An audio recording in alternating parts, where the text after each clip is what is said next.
Nathan Reeves. Woo. Welcome to the podcast, man. Thank you very much. Feels great to be back. Actually, it's my second time, isn't it? Indeed, yes, it is, and a lot has happened. Oh my God, a lot has happened. Since then, and yeah, man, I have some questions, bro. Like, what? For those who don't know, can you maybe explain a little bit for what happened? Yeah, so I guess the big thing is, well, as you know, I haven't done it since May, actually. I think we ended at 10 episodes. I have 11 and 12 filmed, but I'm going to release them. But Yeah. I would do. And you have your Shooting Strangers. Yeah, and I have Shoot It. Thank you feel for great. mentioning. Yes, my newest endeavor that I will not stop until something happens. Dude, it already happened, bro. You have so many subscribers so fast. Well, I have Followers. I have 700 on Instagram, and I will say that my reach isn't doing the best right now, but my views per video non-collaboration is 1,000. And for an account with 700 followers, I feel like that's fairly good. No, it's amazing, dude. I have a friend who does. He's got like a 300 follower, and it's Loot Swap. So they do like shoe trading. It's an app that he started. Really crazy technology. Very good. You could sell that for $200,000 probably, just the program itself. But he does videos and he goes to shoe conventions, and he's pulling in like 16K a video, and he's got 300 followers. But the reason that I think mine is good is for even just 1,000 followers, I'm still getting a lot of or not 1,000 followers, 1,000 views per video, non-collaborative. I do still get a good amount of followers per video. I'd say probably like 5 to 10. Yeah. Which is good. So I'm hoping by 2024 I can blow this thing out of the water. But anyway, Shooting Strangers on Instagram, Shooting Strangers _ I guess, at the end, no spaces, is really, that's my most current endeavor. But what you were referring to was my podcast that I had done, which I loved. Thank you. I love podcasts. Thank you. And we had started, I think, around the same time. And literally the same day. I call Eric, but what's crazy is, I guess if you're listening, you don't even know. You've probably seen me. You probably have. I had a clip go viral. I've been to Scotland, and some people traveling from India there have seen it. Like, I always like that kind of gauges in my head actually how crazy big that clip went. Yeah. But the clip we're referring to is, I was recording episode 5 with my friend Alexei Reyes, which I'm actually hanging out with this weekend. And a car we were filming in Toot Sweet Cafe downtown Houston, and a car on the road right, in front of the cafe blasted through the windows and completely hit me. I got glass cuts in my back and everything, and it also made Daily Dose of Internet. It made. I'm on the. This week, people have been texting me. I'm on the. I saw it. Yeah, the 2023 compilation. And I did rewatch it like 30 times. Oh my God. Yeah, it's crazy. Well, what sucks is that the person that got the least views from this whole situation was me. Really? Yeah. I Daily. got Yeah. Daily Dose got a lot of views. It was H3H3 podcast did a thing. I think. I mean, every news channel, Fox, CNN, BBC, like they all swarmed on. Yeah, it was. I can't even believe it. Yeah. I cannot believe that had happened to me. Yeah. The card that I was using. So I was filming with an SD card, that usually would cut out after I think like 30 minutes of filming, because it writes to the card, but it's a certain speed to where it can't keep up with itself, so it chops out. But for some reason, it did not cut out. Dude. I literally technically do not know how that happened. So it was like by the grace of everything, for some reason I had captured that on film, and then boom, it just the next day, I mean, I'm going to so many news interviews, getting calls from emails from all over the world just wanting that clip. And it's having a little resurgence right now, actually. I've noticed this week, because last night I was just watching, I just go through YouTube for hours probably every night, and I'm just clicking random videos. It's really a problem. Everyone does. But it's like, I was watching, it was Inside Edition, craziest videos of 2023, and I just click on the video, boom, first one. And I'm like, no way. Like, now it's to the point where I'm just clicking random shit, and then I see myself. Yeah. Dude, that's insane. Yeah, there's sometimes when it's just like, the whole situation is like, I guess somewhat fun, because I'm like, wow, like so many people have seen me, but also it's like I still get, my heart starts racing when I watch that, like I still get anxious and shit. Like, I cannot believe I made it out of that alive. Table was bolted Bro, to the ground. Another crazy synchronicity that I would say happened besides your camera not like finishing recording is the fact that right before that happened, you were like, "It's really quiet in here." Yes. Like, what? Dude, Like I cannot explain that. And when I said it got quiet, no one knew the car was going to hit either. Dude. So it didn't just, I swear it was like Spider-Man. Like, I think I have, well, first of all, I'm a photographer. And second of all, I have spider sense. Yeah. What did Obi-Wan say that one time? Oh, no, it was Anakin's like, this is where the fun begins. But there's another one, although it wasn't too fun. But there was something Obi-Wan had said or something. Hello there. Oh no, I think he said disturbance in the force. It was disturbance in the force. Oh yeah.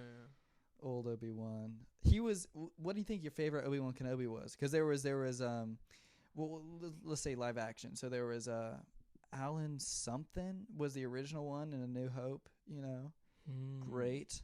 I thought he was like classic Obi-Wan. Yeah, right. Like in my head, like I know. Right, he was way different. Is Ewan McGregor? No. Than the new one. Who's the new one? It can't be Ewan McGregor. I don't. Ewan. What do you mean by new one? Like, do you mean like the prequel and? Okay. Because I feel like there's also the new series that came out. Yeah, the Obi-Wan series. And that's him. It's the same one from the prequels. Yeah, but then there was. Which is crazy. But I think the best one for me was the prequel. Yeah. Yeah. Oh well, he like, nails the character. Yeah, he's like looks sick and shit. He looks amazing. He looks so good. That Obi-Wan Kenobi fella. Yeah. But like, yeah, it's like for a lot of generations, you think Obi-Wan Kenobi, and it's the old dude from the 70s. It's pretty badass. Mm-hmm. Facts. So what are you been up to, man? Me? Well, I've just been chilling. You know me. Yeah. No, man. I mean, I got the podcast going. You know? Yeah, you interviewed Vinyl Williams. Freaking Vinyl Williams. Yeah. I can't even believe that. First of all, how did you score that interview? How did you even come to contacting John Williams' grandson? Dude, crazy enough, his drummer, I don't know if he's still his drummer. Yeah. But I went to one of their concerts, and Aaron Goldberg, who I interviewed, who is Duncan Trussell's editor, was best frids with the drummer since like they went to like school together. Your networking game is on point. Yeah, and I was like, yo, your drummer knows my guest. You wanna, dude? And I didn't even like try that hard. I literally just shot my shot, and he was like, really? Yeah. He was like, yeah, immediately. Oh my god. Like he's like, I would love to do a podcast with a new mic. Like he's such a nice guy, man. I would, yeah, because I mean, like that's John Williams. It's like you literally interviewed like Beethoven's grandson. You know what I'm saying? Dude, yeah. Like it's that important lineage because John Williams, if you don't know, Indiana Jones, Star Wars, Harry Potter, Jurassic Park, E.T., freaking everything, man. His last one was Indiana Jones and the Dial of Destiny. Oh, yeah.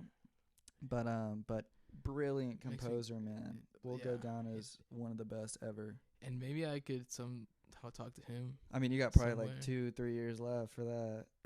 You know, sadly. I mean, well, he looks great. He looks great. He sounds great. He's like 90 something. I think he's like 98, which is like, damn. That or is 90 crazy. or something like that. But yeah, so, I mean, you got maybe 5 years left. Yeah. Which is sad, but damn. I mean, when a legend like that is going to go, it's like the whole world's going to collapse. We're not going to live in John Williams' world anymore. I mean, how many times, I know I have, freaking every long road trip or whatever, it's all John Williams, Indiana Jones soundtrack. Like I'm on an adventure. Here's another one. Yeah. That same idea. What do you think about that they replaced Paul McCartney because they thought that it was going to destroy the world that he died, and so they just replaced him with an identical look-alike? Oh, the conspiracy theory. Yeah. Kind of the same route, you know. I talked about this on my last episode too. I don't think so. I think it's pretty obvious that it's Paul McCartney. You know what I'm saying? That's exactly what I'm pretty sure that's him. I'd bet money. It makes sense to think about it like if Paul McCartney were to die, like in his prime. True. You know? But also John Lennon died technically, maybe not in his prime, but I mean the fact that Beatles music is still so prevalent as it is. Mm-hmm. I mean, and he died, and John Lennon was arguably maybe even more of a mastermind behind most of the Beatles' work. I feel like if anyone was going to replace it, it'd be Lennon. but they didn't. Yeah, he's pretty dead. Maybe they killed him. That could. I wouldn't doubt that there was some sort of. Maybe it's not even a government organization. It could be, but some sort of organization that knew that through what he wrote and through how big the music was, that it was going to change people's perception of the world and everything. Right. That just like this podcast. That was a classic. It will. That was such a classic burp. What is that? It's like a 309. Yeah, dude. Burps are so interesting. Like biological Oh my god, my mom got a surgery recently so she could burp. She was never able to. Oh wow. Yeah, it's something. I kind of wish I couldn't burp, low-key. Oh, I love burping. Dude, imagine doing like a whole. You feel so good after you burp. But you can like almost throw up sometimes from a big enough burp. You chug a Maybe Coke. that's you. I don't know. You drink a Coke too fast and then everything just. I don't drink carbonation. Oh really? I'm not. I hate sodas. You just burp from like acid reflux and shit. Oh yeah, dude. Well, here's the thing. You could have a lot of these people drinking Dr. Pepper daily, but they'll burp, but not as good as I can. And then there's people who can burp on command. I know a lot of people. I can do that.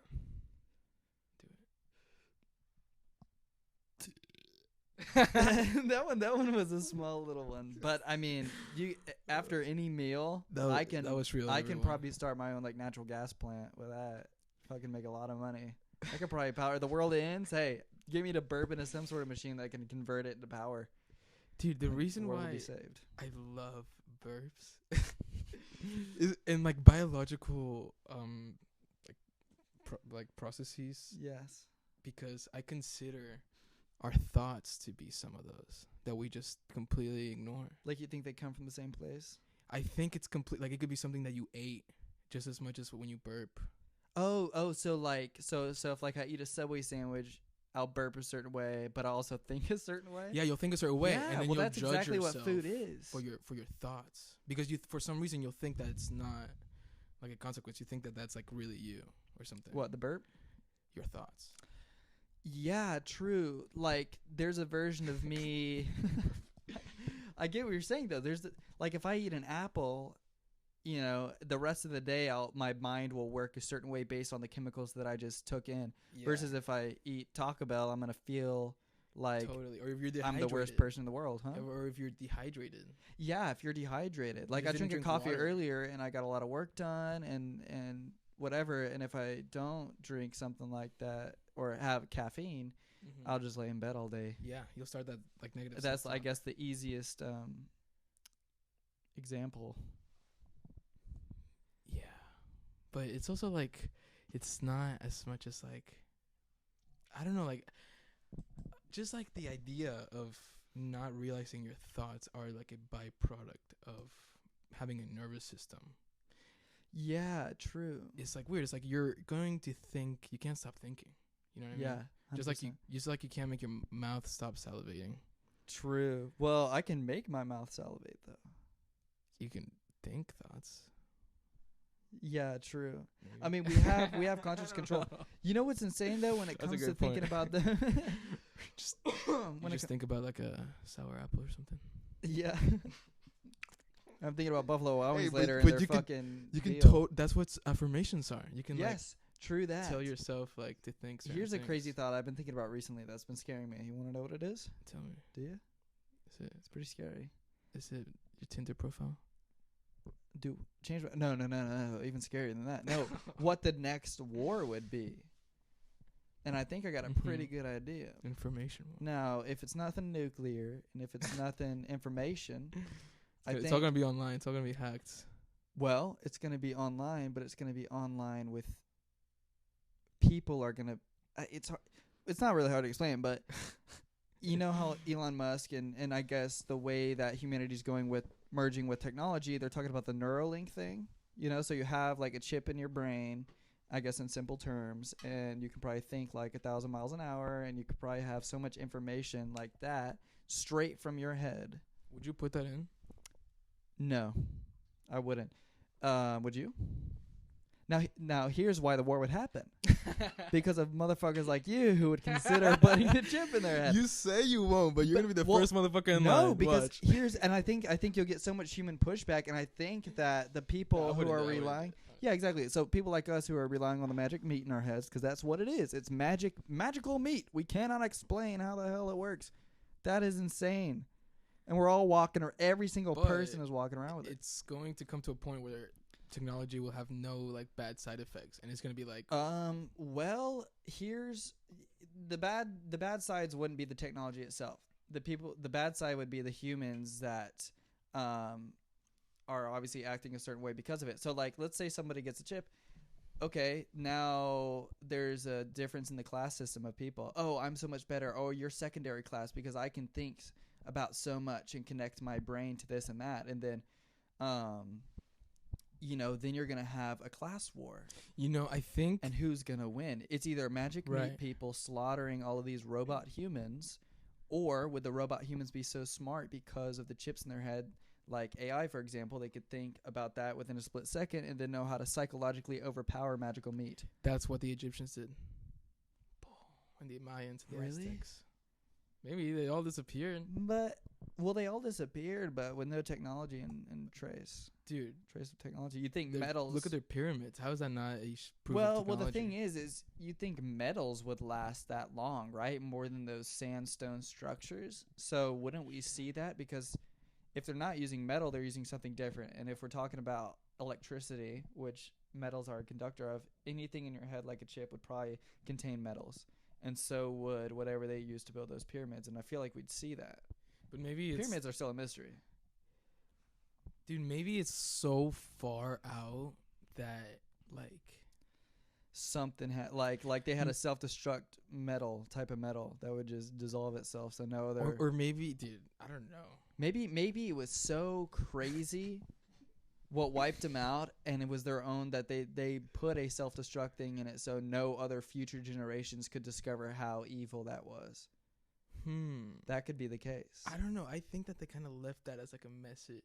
As like a, look, you guys, there's something else besides the meat world. True. And it's not... or the message is, hey, look at this thing. Pretty cool, huh? Like, and it just ends there. Dude, but like, what's crazy is that the height of the main pyramid... yeah. Mayan pyramid? No, the main pyramid. Yeah, the big boy. The Great Pyramid. Over in Egypt. That pyramid's height is like... or like the base multiplied by a certain number. And it's like perfectly aligned with the stars. Yeah, and how and do also you the do that equators to the decimal? And yeah, like so much shit.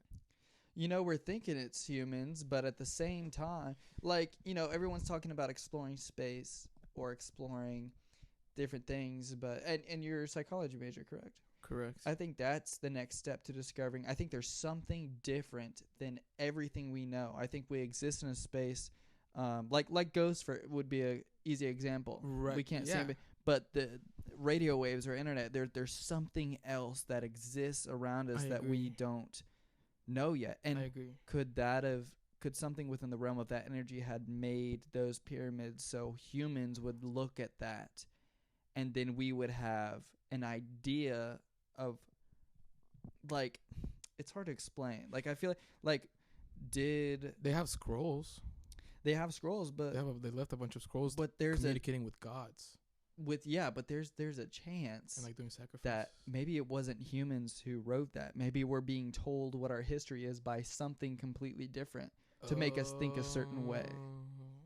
So they're like, hey, human, your history is this. This is what people like you did way back then when it wasn't like even people in the first place telling us. I don't know. Like a super intelligence that is studying a species or something. Yeah. It wants to see how it reacts to a perfectly placed pyramid. Like someone just went in creative mode. And yeah, exactly.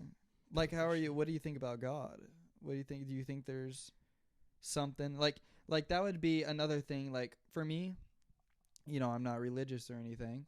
But I can't denounce the fact to myself that there is something different, maybe even godlike, that exists.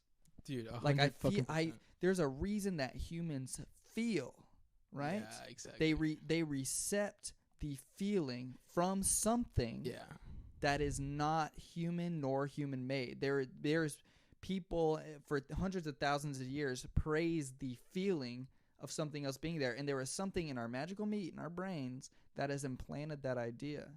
But it's not only just thinking about that, but it's you feel something, which is even crazier. There's this theory called Last Thursdayism. Yeah. Which is the theory that the whole universe was created last Thursday. And that your memories of your whole life were kind of like implanted. Oh, wow. Like every Thursday or some shit like that. Yeah. At 12 o'clock, that's when they do their run. Oh, that'd be insane. Yeah, it's like, well. Yeah, and I mean also, just how you feel when you are like in a podcast space, for example. Yeah. Like when you're in that creative zone, or rather when you're not. Yeah. Like you notice that there's something else that is. There's something different. Like this universe, God, call it whatever you want, does not give a fuck. It's free of fucks. Yeah. Doesn't care about the wars going on. Doesn't care about your bank account. Well, I mean, I think that God or whatever it's undeniable that it's within everything. So, why are we sitting here talking to each other about our thoughts? Why do we feel that we need to get our thoughts out? Because we're changing human existence? Why do we need to do that? What is that point? What's the point of living? Right, well, there's something telling us that this is the way that we're supposed to go. And who is that? What is that force? I think a lot of us are like really concerned with like material things. Yeah. Like almost like trapped on a fucking. Well, what's crazy is material things are almost the product of human thought, obviously. But it's maybe not even just human thought, but it's human direction. So maybe someone made something because of the way they think, or it could be for greed if it's purely for money or something. You know what kind of reminds me of a little bit of the Adam and Eve story, how the snake convinced Adam to eat the apple.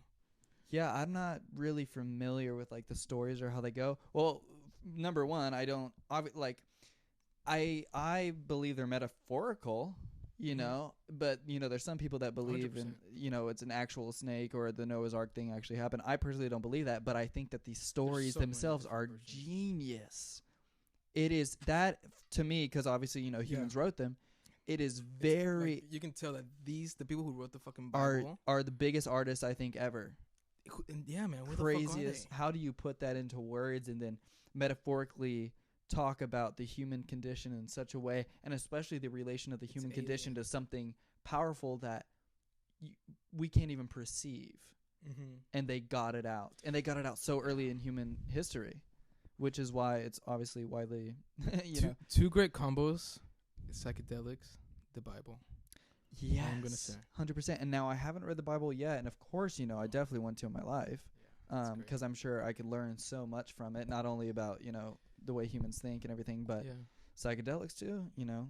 Big. Totally. I mean, why reject it? It's a big source of information. And even I feel like a lot of religious people may reject it, but like. That is a God-given, if you're a believer, that's a God-given thing. That's true. They say it's the manifestation of God because the Westerners wanted a materialistic version of God. And the feeling of being scared towards something like that is the exact way you should be, because it is breaking down your knowledge of what the world it is. And it makes you feel like you're in this limbo area of knowing everything yet not knowing everything. I think that's Yeah, you're good. Which I think is caused from a thought that I was about to have. That is Wait, the burp was caused by that? I think so. That's another reason why I love burps, because as much as like your thoughts could come from somewhere magical, I think sometimes your body also gets altered by some. I think the burp may have just been a combination of gases and the chemicals that you ate coming out because of gravity. I guess what I ate is completely lined up perfectly for me to. Like, what did you have? Dude, I don't know, but like many times, like I'll be like in my podcast, you'll see it. Like if you see me burp in my podcast, I'm about to say some like weird shit. Really? Yeah, I've noticed it. It's so fucking weird. Like my body's getting like, okay, let's fucking do this. Let's get into it. Oh my God. You know what's something, for some reason, I was with my friend last night. We were just watching a bunch of videos and like World War II footage, and somehow we got to like Hitler's vacation videos. Yeah, that's a real thing. Deep and cup. You know what's crazy about it though? What? He had dogs. Oh. He had dogs. And I mean, you know how dogs are my best friend. Could you imagine this dog thinking he's like the best guy in the world when he calls him good boy? Now that's fucked up. But it ain't the dog's fault, you know what I'm saying? But it's 100%. Just like animals' perception of everything is so different than Here's another perception point of view. Hurricanes. Oh my God, yes. Have you seen that video of the F4 tornado going through Fairdale, Illinois? No. This guy's recording. His wife died actually during this tornado, but oh shit. He's recording and it just comes straight for his house. Everything turns black. You see the house in front of him get sucked up. If you watch it, look up F4 tornado Fairdale, Illinois. It's the craziest video I think I've ever seen in my life. The audio insane. The hurricane has like no idea that it's evil. I'd say that tornado I saw was probably the worst natural disaster I've ever seen on film ever. No hurricane or flood or anything could top it. And you see it's a small town of like 100 people that this thing blows through, and you see aftermath, people coming out of their things, and the world is destroyed, and they're like, there's bodies over here, no one made it over here in this house, let's check the next one. And it's like it's unbelievable. And then for some reason at this town's 100 people, like I said, so you got these people going around and filming, and you see the guy, people in the comments of the YouTube videos like, that's the guy who filmed that video, the F4 tornado, you know, whatever, because he really did just get the best angle. And you see the ending of everything, and it comes and hits the camera, and it's like, you have to see this thing. It's the most craziest, scariest, most eerie, dreadful video you were ever seen in your life, especially knowing that his own wife died. But you see in one of the other videos, like, you know, he kind of walks over and people are checking, are you okay, sir, or whatever, and he's just got blood all over his face, and you know he knows that his wife had passed and everything, and he just doesn't even say anything, because it's like these people's entire houses and everything just get blown away, and it's like, what is Earth? What is all that? But for some reason, we think that humans are an exemption to that. We think that humans are evil. Are evil? Like Hitler, you know what I mean? Like, I don't want to go on the record saying evil. Yeah. But Hitler's I think, there was, I forget who said this. We're not saying hurricanes are evil either. And I don't think hurricanes that humans are an exception of nature or of the world or of the universe. I think all humans are naturally evil. There was some guy who said that, but humanity is naturally evil. The universe. Oh, you know, because we are a part of that. Dude, there's black holes crashing into each other, destroying massive explosions. But, you know, think about this, though. Is it good when you clean up your room? I'd say that's a pretty good thing, right? Dude, it's so crazy. What are black holes doing? They're just cleaning up shit, too. They're like the maids of the universe. And I'd say that's a pretty good, you know, like, it's just maybe. How the fuck are we alive, though? Like, a little, like, fucking rock that has been spinning for billions of years. Well, part of me believes that all of it could not even be a thing. Right. You know, like, I don't, you know, like, part of it is like, okay, we're living in the world, but all I know is that I'm living through a story. That's all I know, is that I'm living through something that, like, I could die, and maybe I was just a bacteria the whole time having some crazy, well, trips don't exist, you know, like, or look at your past. What are, like, try and imagine nothing. Go ahead. Whoever's listening, try and imagine nothing. Why are you thinking of something? Why are you thinking just a black screen? Black is a thing. Black is a color, right? The absence of something is something. There's some, because the absence of something is a space without something in it. So you cannot think about nothing. Dude, Vinyl Williams talked about freak that. You out? He was like, "There's infinite amount of space in the smallest amount of unit." But space is something. That is something. You cannot think about nothing. Nothing in itself is something. Yeah. It is nothing.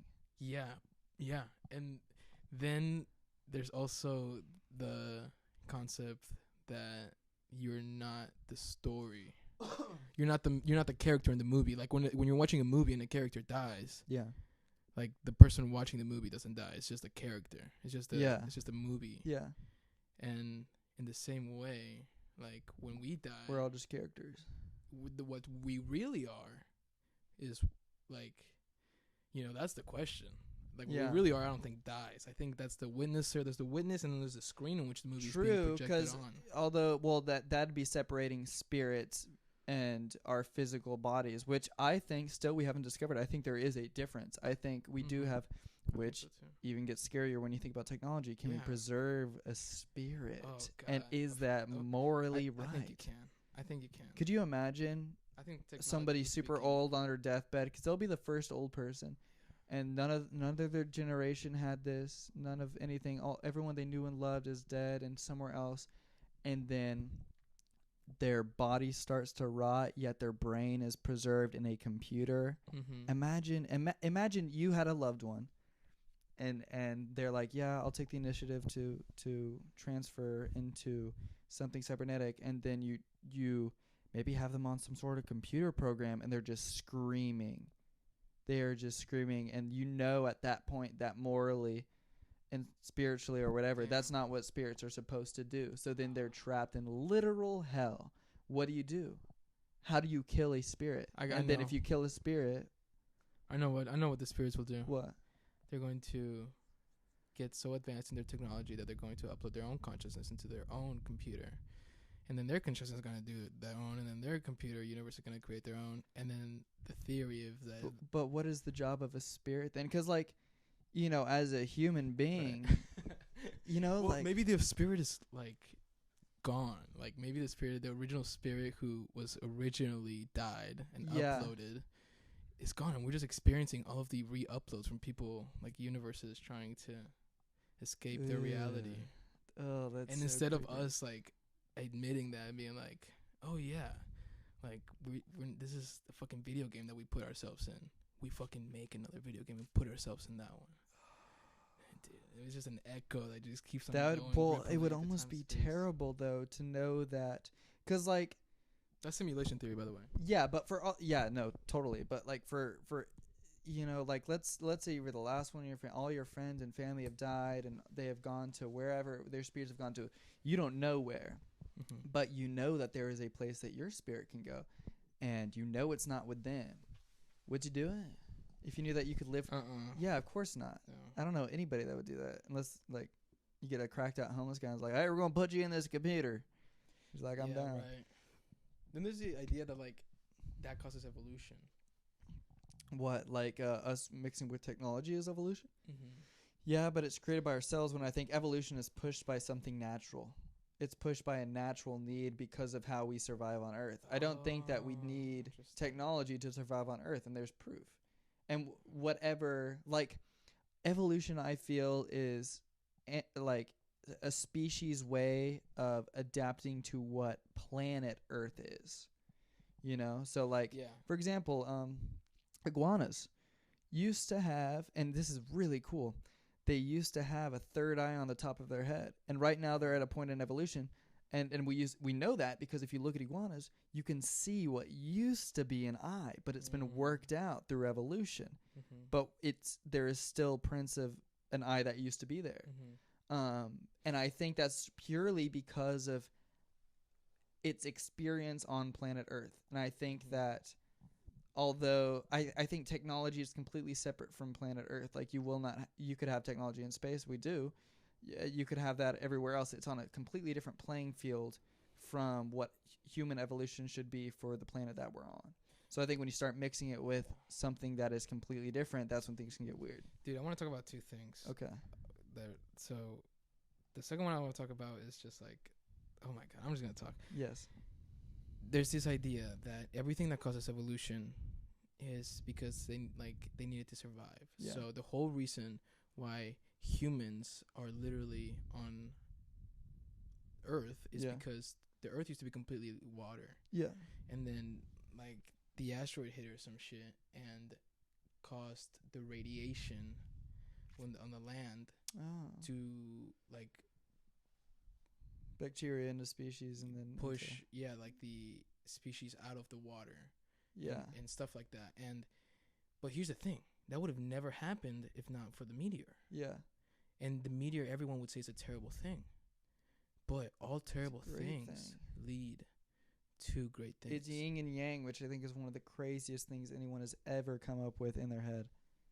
That came from a human thought that everything has balance. And it's true. Dude, when I was younger, that seemed like the most simplest. Yeah, it's like no shit. But then you really think about it and you're like, whoa.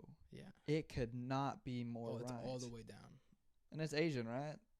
Something like that. Yeah, I had a taekwondo thing growing up and they had that on the floor. I'm telling you, man, it made so much. Like when you're a kid, like everything just makes sense. Like symbols surround you. You can almost understand them. Well, what's crazy is we are living in the product of human thought as a kid without even thinking about it, and you think that's the right way, or maybe there's not a right or wrong way, but it's like it's crazy that we were so happy just enjoying, the fruits of the labor of human consciousness. Yeah. Yet when we get older, we feel like it's more of a duty to live through it. Yeah, exactly. You know what I'm saying? Yeah, and I don't think it has to be. I think we do that to ourselves because we think that we attach ourselves to things. Yes. To like pointless things. Yeah. And I think at the moment you realize that you don't have to be attached to all these fucking pointless things. You don't have to be like dude, the other day, last night, yeah, I caught myself like looking at my podcast views like every like 5 minutes, dude. Like I was just really checking my Vinyl Williams episode. I was like, how many views do I have now? I always do that, yeah. Dude, and I felt like so like stiff and crowded, and like it took a lot of the fun out of it. Really? I was like, fuck, I gotta do this now. See, I'm waiting for this. I enjoy that because for me, like, I like problem solving, especially for something I have complete control over. So like when I look at views and they're not doing well, I'm like, well, let's root out what these problems are. And I enjoy a good challenge like that. Right. But exactly, you can enjoy that. You don't have to be completely attached to it. Doesn't mean like the thing's gonna go away. True. It's just you notice it rather than identifying with it. Yeah, I feel like a lot of the things that, and I think for some reason this is just the way humans think, like we're not necessarily coming up with things, we're just analyzing something and then explaining it. You know? So like I'll be like, I should probably think this way as a human, or I should start doing that, and it's like, well, you're just recognizing to come up with an idea is just reading back what your mind just told you. You know? Dude, that's true. When I read, for example, I don't read it. I don't read. I can't. I cannot. I've never read a full book. Like I just don't know how. I feel like they tell you to like say every word in your head. Yeah, and that doesn't fucking work. That doesn't fucking work. Not you read at too all. slow. It takes you a fucking hour to get. And I don't know what I read, and I can't look at a page and like just kind of. But maybe if you just like glance through it, like that's what I'm thinking is the way to do it. Your brain gets the information way faster, and you just understand it because you know English. Your brain knows English, and it knows what it's. I just seeing. Can't even do that. Well, I got ADHD. I think. I mean, I'm not one of those people to get. Yeah, I would. Well, I'm not one of those people to self-diagnose myself or anything, but like. Are you setting up the mic on the? Take off my jacket. But like, I can't do it. Like I would rather not do it. Number one, because I don't want to focus on something like that for and just kind of like, I don't know. Like I like coming up with something, and like I like it coming from my head, and then me looking up stuff and maybe reading articles to fortify my own beliefs, but also learn something new. You know, you gotta learn. But yeah. Yeah, man. I remember the first time I went to a library and felt like I could read every book, like any book that I chose out. Like I was like, oh, all of these are in English. I know English. Like, and that's amazing. If I just take the time, if I wanted to, I could literally understand any book. But that's probably not true. There's probably some very complex. See, reading books. is one of those things that school taught, which is just like, yeah, fuck yeah, you should. And what's crazy to me, and what society, and I cannot believe society doesn't think like this already. Like, my God, but it's like. You know, you go through school, and as a kid, you're like, okay, we got history, we got math, science, whatever. and then, you know, people can pick a career in those. But the way I think about it is like the whole idea of having math, science, history is so you can apply that to maybe it's entrepreneurship. So like with me and social media, I like to look at the history, the science, the math of whatever I'm trying to do. You know, because that's what you need for advancement of any particular field. You need the math, you need the science. It'll be every part of that will be contained somewhere in what you're trying to do. Right, or just like music. So I think if they just could have told us that without, you know, it's like that's the lesson. The lesson is using all of these different metrics and types of learning and then putting that towards something. Right. Yeah. But also, you need to have that other something secured first. Like, you need to have... Like, know how to do it. But yeah, you need to have, like, that dream or that inspiration. Oh, of course. Yeah. Oh, 100%. Yeah. And school will not teach you that. They're just teaching you what to apply toward that idea or thought. Like, they're making the complete opposite. Well, thank God. Thank God they're not teaching us that. Because if it came from school... Well, maybe they can teach us, like, how to... Like, just give us different things. Like, how to come up with something that you would enjoy to do as a human. Like, these are the ways you should be thinking about something if you want to consider it to be an endeavor. I guess. So, like, if you enjoy this a lot and you want to learn this on your own without anybody telling you, then that is something you should do. And not just giving you things to do. Yeah.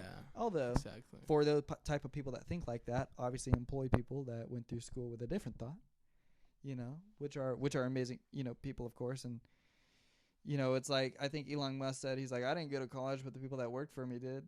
Mm-hmm. You know, it's like, okay, well, there's something different here, aren't you? Oh. Wow, very nice. I have Shooting Strangers card I just handed Eric. It's Shooting Strangers on Instagram. That is the... thing it's got there. It's got my website at the bottom. Pretty cool, huh? Wow, kept sensitive and everything. Card. Yeah, they're crumbled in my pocket because I forgot to give them out. Like, literally, I have like 200 business cards, and now I'm just finding them crumbled everywhere because I keep forgetting that I can do that. But honestly, you know what? Business cards are a way of the past. You know why? Because now you can touch someone's phone. Well, you can do that, but yeah, I just say, yeah, follow me on Instagram. Right. So without even... Like, someone could take a business card and then consider you to do business with or consider to check it out. But if I have someone be like, yeah, just follow my Instagram here, you know, whatever, and then I, you know, hand them my phone. Well, usually I hand them my phone so they can put in their Instagram. Yeah. Then I follow them, and then they're like, oh, and that'll show up, and then they'll follow me back. And that's directly helping me already, you know. And a version of a business card, but it's literally them just, you know, helping. And then there's the ones who everybody messages. What do you mean? Like the big names that you like, they're like, you know, their name, and their handle is their name. Oh yeah, they're like, you know what I'm saying? Like, oh sure, yeah, it's this. Yeah. And you follow them, but they have like a thing on Instagram where it's like, they have to like accept the invite or some shit like that. Oh yeah, and then or DMs too. And then possibly a manager or some shit will reply with, email this guy here or something. Yeah. And dude, how do you deal with that? So one thing I did, obviously, and I'll be straight up, I bought the verification on Instagram. You know, $15 a month, not too bad. Do you stop paying that if you get like verified by itself? Organically? Yeah. I don't think. I think they just started charging the people who... Really? Yeah, to keep the verification. Yeah, that's some bullshit. But, well, I think there's a golden badge. Or, I don't know. But I think they were talking about implementing a golden badge that would be that. But one thing that it probably helps with is when I comment on something, you know, people will read the comment easier if they see the blue check, or if...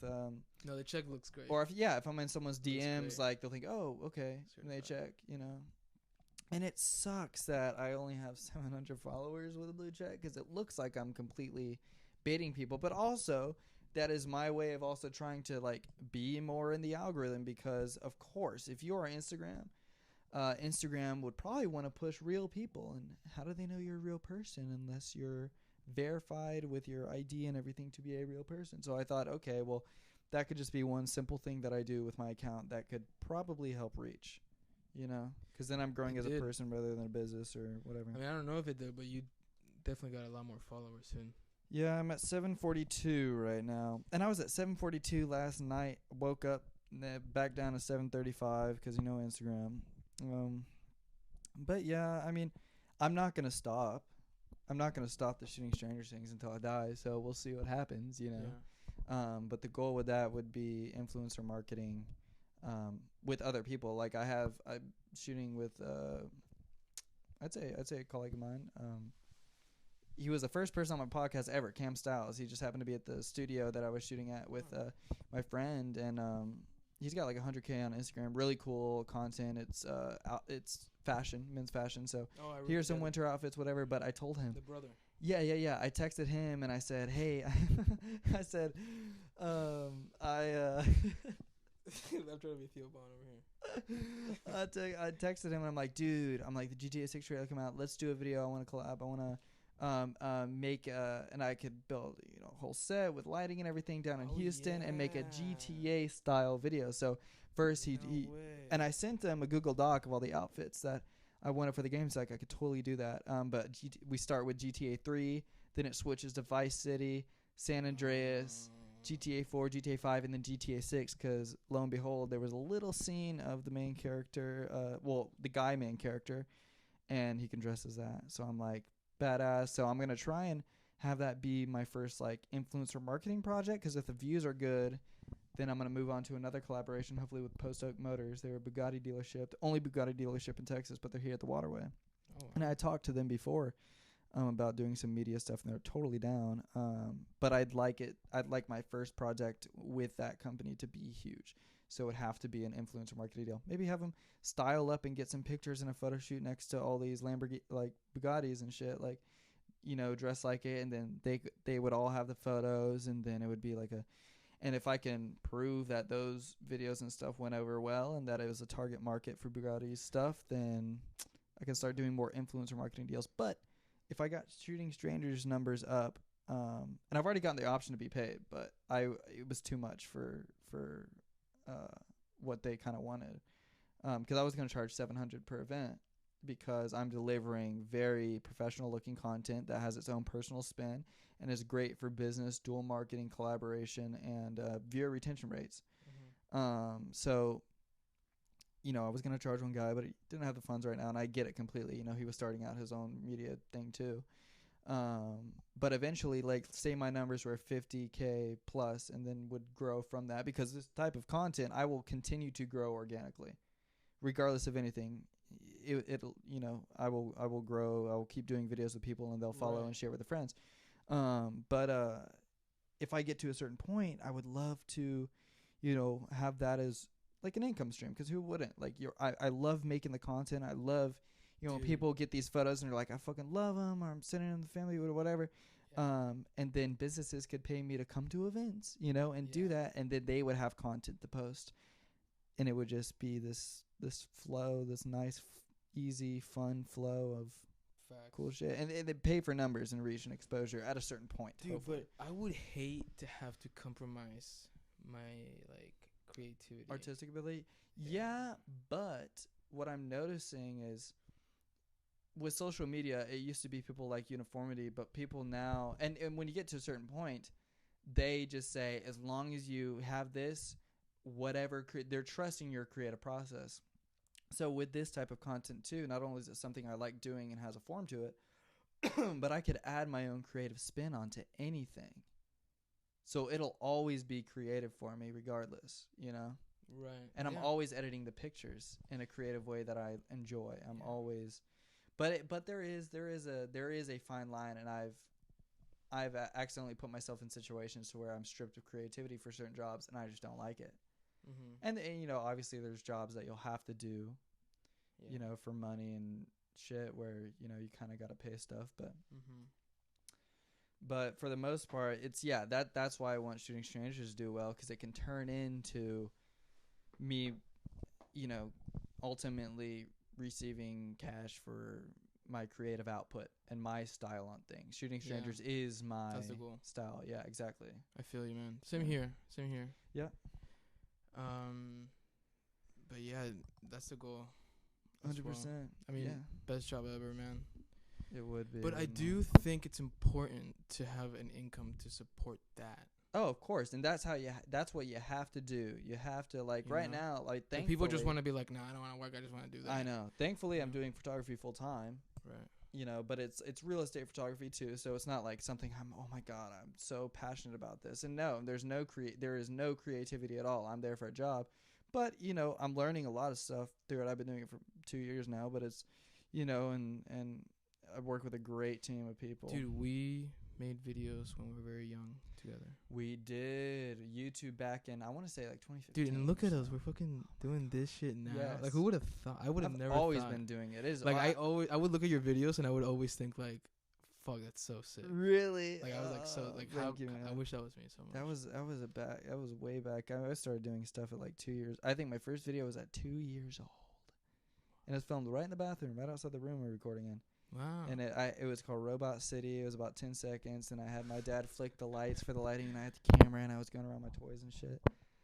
And sorry, headphone users. But yeah, it was like, I mean, it's always been my passion.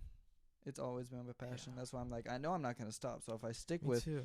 I mean, Shooting Strangers, considering I started in like May, you know, it still has been the longest running endeavor that I haven't stopped yet, because I know that okay, there is actual grounds. You know, there's a way to go with this. It can turn into something really good.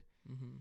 And even before, I spent months trying to come up with some sort of formatted idea that would balance my life creatively and also open up for job opportunity or sponsorship potential in the future. And that's what it is. Yeah. It is a culmination of all those ideas and something that I believe will work. Exactly. Dude, I was thinking the same thing with my podcast, but really with psychology. I'm trying to figure out a way to make it, towards my podcast could have a lot of psychological advice and like self-help and shit like that, you know?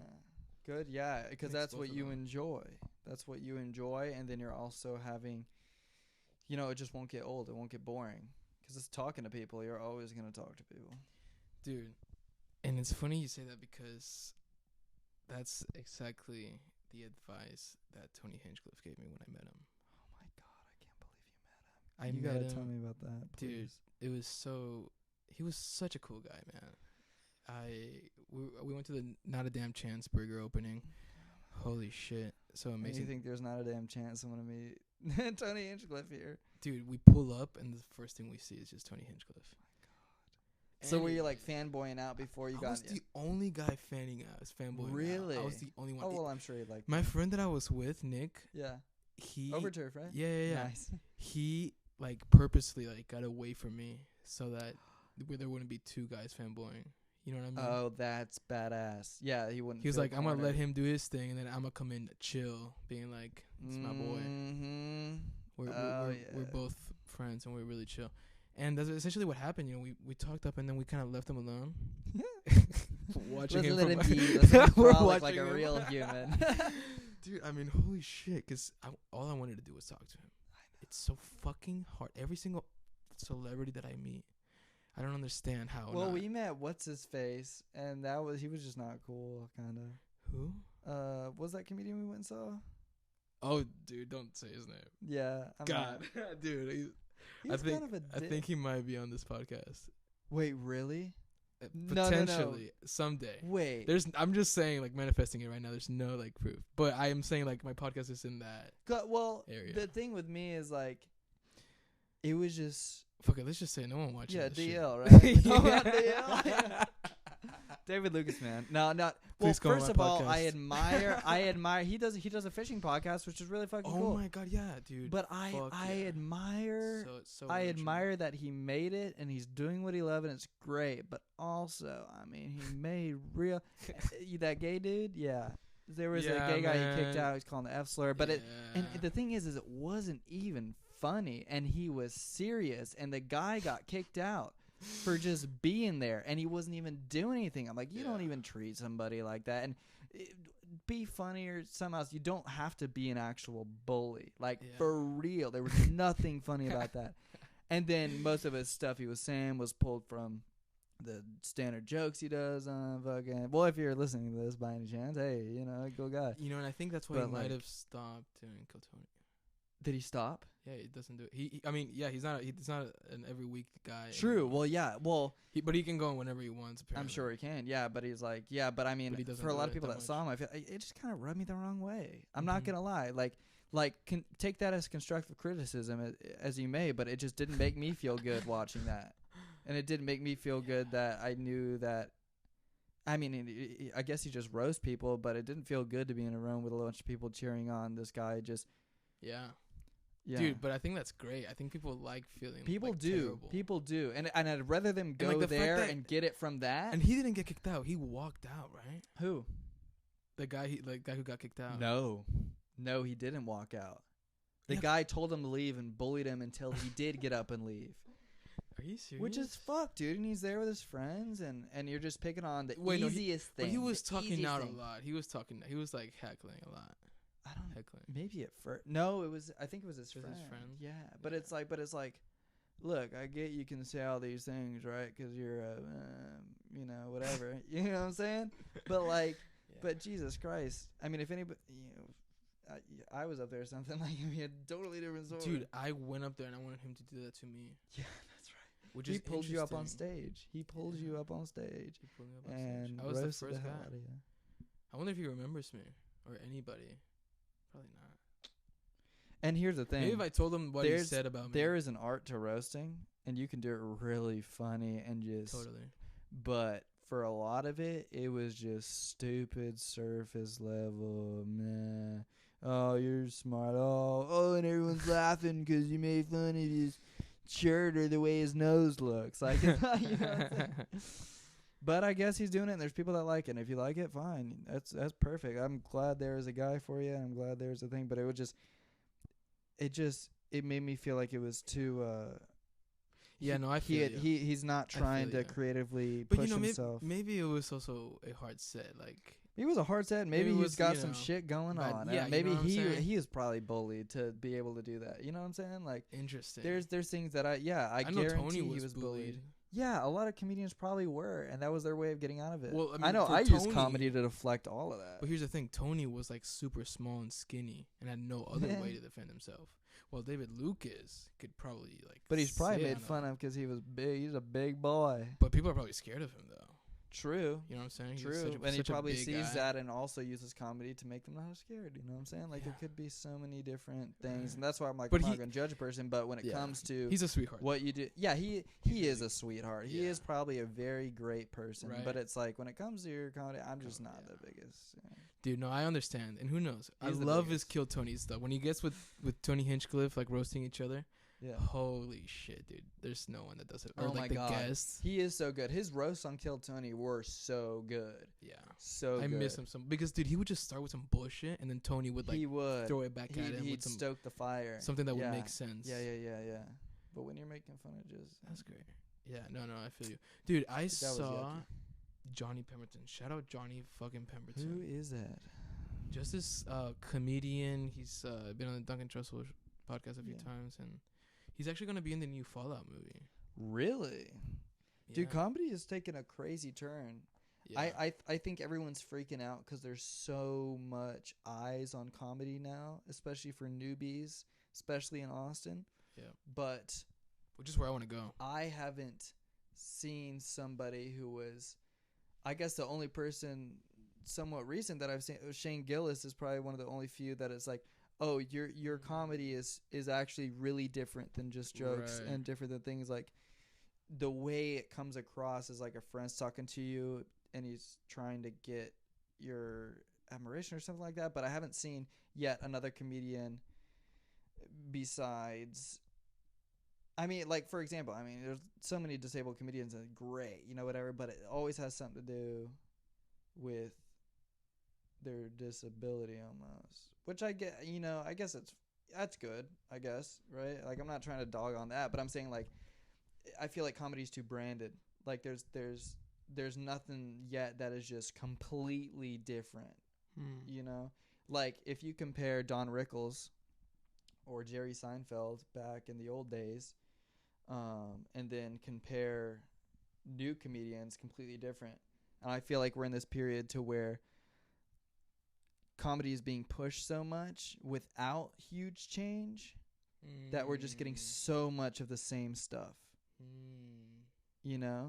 I feel like there's got to be something else. But I feel like that is why people like comedy. I think people like comedy because it's like just that. You're always gonna laugh, so it's like really you're paying someone to come make you feel better about being a human being. I think. Yeah, true. And paying. I haven't really. Besides David Lucas, I haven't paid to get into a comedy show. Oh, well, you sounded so depressed when you said do that. I know, which is great. Yeah, you got to support that. People do that because we're like fucking humans. I found it so hard because when we went to see David Lucas. And by the way, if you're not dying to go to a comedy show, I wouldn't say you have to. because me watching it at home, I get the same, if not more, funny and fun out of it. Because when I was there, I just felt like my mouth got tired of smiling, bro. And if I'm in the front row, I can't just be straight faced at all these jokes. No, that's the thing that happens sometimes. That's the only thing that I hate, and I feel like I always gotta, that was funny. Yeah, but and if I wasn't, then people would look at me and think I'm having a bad time, or they'd see me, and it's like I don't want to be that, but also like I don't know, like I don't know, it just feels kind of weird. Dude, I hear what you're saying, and I don't know if I agree. Because you think everything's funny, legit. Like you're no. There's been like few moments that I can count on my hand of moments that I'm like, what the fuck is this? This guy just glitched out the universe somehow. Really? Because of like how it connected, like the energy. I'm getting like that direct energy, and I'm seeing like psychedelic visuals almost, just from like this guy doing a specific bit, and then I catch myself, and I'm like, or he finishes a joke, and I'm like, holy shit! Like that was not even English. Like that was completely just, energy. Yeah, that can be transmitted on to what's TV, even great is like sometimes things that'll make us laugh is the sound of words paired with funny movements or facial expressions. Right. Yeah. Like that I almost feel, language especially when watching Kill Tony. Now, I don't blame it on Kill Tony because people only got 60 seconds and they're newbies. Yeah. But, it's a small stage, too. I feel like physical comedy has become not as popular when I still feel there's so much. It's hard. I think it is so hard. It's really difficult. One of my favorite, he wasn't a comedian or stand-up comedian, but just a funny guy, Don Knotts. Do you remember him? Oh, no. Oh, my God.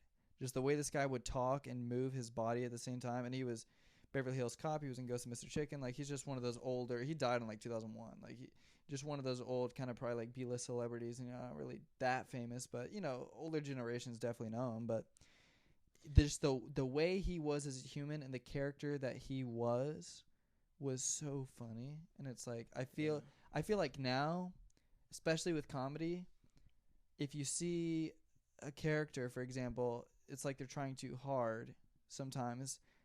So it's either you got someone who is completely just trying to put on a performance, and then someone who is just themselves and they're, I'm funny or this or here's a personal experience, but I want someone who has just built like a character. I know exactly who you're gonna love. Who? You know Casey Rocket? No. Oh yes. Or Charlie Rocket. I know Charlie Rocket. Casey Rocket, I'm pretty sure has been on Kill Tony. Okay, I may have not seen, but I'm sure I would love it. I'll show it to you as soon as we end this podcast, dude. And I texted him. I wanted him to be on the podcast, but he literally said that he wants to dedicate his life to riffing, and that he thinks that he should let the podcasting. He said like there's way smarter people than me. He said there's way smarter people than me who have a lot better things to say. I'm gonna stick to riffing and like making jokes. Nice. And I was like, holy the fact that shit. someone like that at that stature has enough power to say this is my thing. Like to even reply with a wow. Like, hey, like yeah. No. Like why not? And what did he reply over Instagram or something? Yeah. Amazing, dude. But I mean, so much admiration for a human that knows exactly what they want to do, because that's the hardest thing. Or know what you can give to the world, even more. Right. Because you can do anything probably, but like to know what you exactly can provide best. Yeah. And that being comedy. And also insane. Respecting the space for other people to do their thing. Yes. That is hard as well. Because dude, like you just want every like. He's just talking to his friends like, dude, I'm so nervous. I don't know what to do. I'm just going to tell him now. Well, he's the co-host of the William Montgomery podcast. Really? Yeah, which is really interesting because I don't think he thinks about that podcast, nor does William, as anything like intelligent or wise or anything. Yeah. They're just trying to make people laugh exactly. the whole time. Mm-hmm. Yeah, well, podcasts are really just human voices, that not in a song. That's really just what it is. A slowed down song. Yeah, you could be having intellectual conversations. You could be farting into the mic. It's no difference. People imagine at the end of this we put a metronome behind it and it's like on beat the whole time. Like everything we said was just on beat. That would be insane. Somehow. Wait, you know what? I'm looking at the audio visualizer right now, and I'm literally on beat with the spikes. Wow. That's great. Dude, I guess we'll have to find out. Yeah, we'll have to check back and look at it. Yeah. But holy shit, man. Well, dude, I love this thing that we're doing. And, like, thank you so much for. Of course, thank you, man. Always. We're always trying. I'm sure anyone listening, and you and I both, and everybody on Earth is trying. Everyone's trying for something, and in the end, we're all gonna die. So, there you go. Just have fun with it. Who cares? Who cares? Well, you care. Yeah. Good. You should. But we're all gonna die. Just remember that. Yeah, and don't care too much as well. True. You know what I'm saying? True. Just realize it's one big story. Yeah. Right. Exactly. Well, I love that, bro. We can just leave it at that. Hell yeah, I'm down. Great episode. Thank you very much. Is there anything you want to plug again before we? Yeah. If you want to check out my page, Shooting Strangers on Instagram, Shooting Strangers _ you'll see a little blue patch because I paid for it.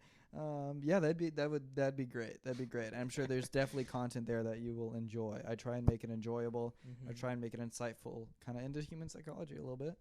But yeah, 100%. So hopefully you guys. It's really sick. Consistency. Yes, consistency. I try and upload as much as possible. I've done it. That's what. In a lot of different countries. That's what Tony. That's the advice that Tony gave me. I never even said that. He told me to do it as much as I can. Really? He was literally like, "Do it as much as you can. Make it unique. Love you, buddy." Bam. Left. That guy's so cool, dude. And like, he doesn't touch people. Like, in Kill Tony, he fucking went like with me. So like, I was like, ooh. Wow. A little transmutive energy. You don't get that on YouTube. Yeah. Dude, that's another thing about going to comedy shows. You can meet the comedian afterwards. True. But it wasn't fun when I met. You're just like, yeah, get out of here, buddy. Yeah, cool. I'm sure you're cool. Please come on my podcast. I'm just kidding. All right. But yeah, thank you. Of course. Thank you.